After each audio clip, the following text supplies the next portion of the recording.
right, so we are back in the studio with Lisa Waterslane. She comes each week with your garden questions, just what's going on in your neighbor's yard. So welcome to the studio, Lisa. Thank you. Good to be here, as always. How good is it to be here? It's air conditioned in here, so I'm Yes. happy. It's been a warm one this week, It so it's has, finally, it has. I mean, to be in the 90s, June 90s, Yeah. goes together. Right. But the humidity later in the week started to go up. It's like, now it's 90s and humid, 30% humidity. That's for us, though. That's a lot. So, yeah, that heat's just been a little rough lately, but you find cool places to hang out. Shade. Lots of shade. You run from shade. That's why we have so much greenhouse glass. Yeah. Yes, it controls the spring cold, but then we've got automatic shade structure. Shade it draws over so it gets the sun out of the greenhouses. So you kind of jump from one greenhouse to the other greenhouse to the tree racks. Yeah. And then you just squirt yourself with the hose while you're out there too. we need customer umbrellas. Everyone's issued an umbrella so they could walk out and shop the Shrubs. And okay. maybe that's too much. I'll work on that. No. So anyway, this is garden questions. So it's garden questions. So Dan would like to buy his father a Father's Day gift of a fast-growing shade tree for his new home that he has out in Chino. And he wants to know what recommendations you would have. So Chino Valley, there's some beautiful trees. Actually, that whole valley from Prescott Valley, Chino Valley, Paulden, that whole area is sort of the same. And so I would even say Dewey, that Dewey where you get that tunnel effect through those hills. But you need trees that can take sun, wind, and they've got that hard pan, that soil. And then most people are on wells out there. Not everyone, but most people have a well. So they tend to terribly overwater things. It's just amazing how much, when water's free, you just every day let it run nonstop. And so it just kind of, you need trees that can handle that. And so, gosh, some ideas. Fast growing shade tree as a Father's Day gift. Yes. Perfect weekend for that. And so I would start with sycamores. One of the biggest growing natives. There's a Arizona variety and a European called Bloodgood variety. And fast growing, big leaf, thick shade, takes the wind. We take all that what we're talking about. One that's sort of like that, there's a lot of them up and down that valley, is Autumn Blaze maple. It's a big growing maple. It's the fastest growing of the red maples. And so it gets up maybe 35, 40 feet tall, kind of 20 feet wide, and it gets there fast. And thick shade. Again, it's a very good tree.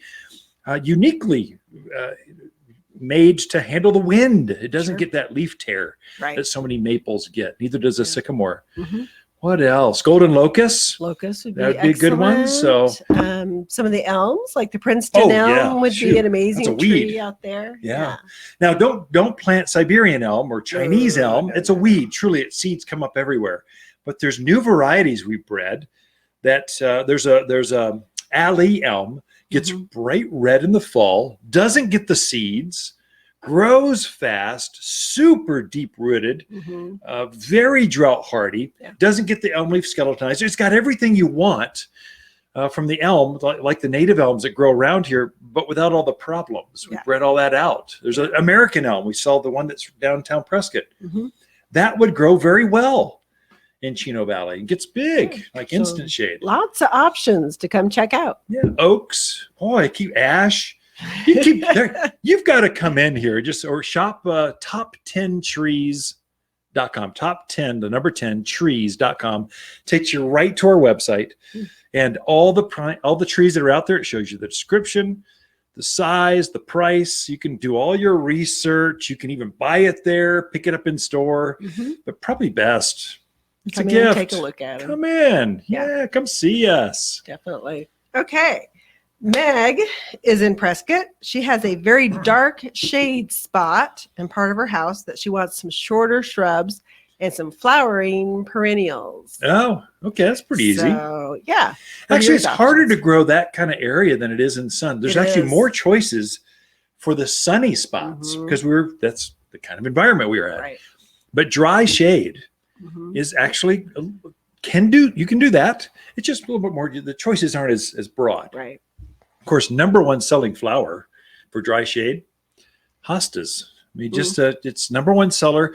I think it's the number one perennial sold in the country. Is it really? Yeah, but because of the East Coast, Yeah, folks, say not here. They're crazy, but it does well here too. And animals seem to leave it alone. It's just a great little plant. Sure. It is truly a perennial. What are some others? Rock rose? No, that's more of a sun. I was thinking some of the the Roxanne geraniums. Oh, sure. Perennial perennial geraniums. Yeah. Bugleweed. Sure. Not bugleweed. What's it called? Bugle. I don't know. I'm thinking the number one, though, a true weed is vinca, or periwinkle's another name. Just a ground cover that just grows. You got to make sure it stays in check, or it can take over an area. But columbine, just all kinds of clematis, Gracewood, Lithidora. Lithodora's great. Yeah. Yeah. Oh, you're going off on Latin, people. That's no, good. It's not Latin. The shrubs. Yeah. You're looking at yews, hollies, hydrangeas. Yeah. Do amazingly well. We've got pinks and whites and blues. Does really well here, and they'll come back year after year for you. So that's another one. We've got two sections of nothing but shade type of plants. So come in and take a look, and something will call to you. That's so unique. And look at some of the variegated varieties, the creamy colors, the bright golds, a Cuba, like Aruba. It looks tropical. It does. But it's hardy as can be. It's got a big glossy evergreen leaf, but it's got glossy green with speckled gold. It's very pretty and a bright and it's a dark evergreen. I mean, you would never think that shrub would live here, but we have one in our backyard underneath our two. We have two. I planted another one. I liked that. I had another spot that was kind of dry, that it was shady. It's underneath the mimosa. I thought, I'm going to try that, and it's just thriving. It's gone sub-zero with us several winters. Yeah. So it's just a great little plant. That's someone does good. Yeah. Okay. So come in, check them out. Sandy has a question. She has a peach tree that all of a sudden is starting to drop as peaches. Oh, even though they're not ripe. She wants to know what's going on with that.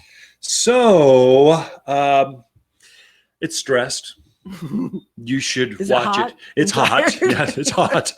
And so it's not unusual for pitted fruits to shed. Pitted fruits shed in June. Very, very common. And what happens is the plant, they load up with too many fruits, too many plums, too many cherries, too many apricots, nectarines, peaches. And so you get too many of them. And so now it's gotten hot. Your irrigation that you had can't quite, the plant wants more moisture than it's getting or receiving, or it's hotter. It could actually be it's perspiring faster than it can take up from the roots. Literally, the roots only have so much capacity. And then if it perspires faster, it's hot, faster than it can take in water, it can drop fruit. So it'll self-prune. Right. Now, if the leaves are turning yellow, that's different than fruit drop. So I'd say you probably want on any pitted fruit at least half the fruit to go away. Otherwise, you're left with hundreds and hundreds of little tiny plums, little tiny peaches, little tiny fruits, and it's all pit, no flesh. So you really do need to thumb prune some of that fruit off of there, and that'll help the fruit that remains to be larger. So it's not concerning to have some fruit drop. I think most folks freak out. They see 3 peaches on the ground and they need to see 103, and they're going, oh no, what do I do? It's common. And then I would obviously water. You might even supplement, hand water some extra, put a soaker hose around that. That'll help that plant. You make sure that all the roots are hydrated instead of just where those 2 drip emitters are. That could be part of it too. Oh, definitely. Yeah. I've seen way too many people with their emitters way too close to the trunks of their trees. You got to move them out, people. Yeah. And increase the numbers. So great questions this week, Lisa. Thanks for coming in. So Ken and Lisa Lane, the Mountain Gardeners. We'll be right back.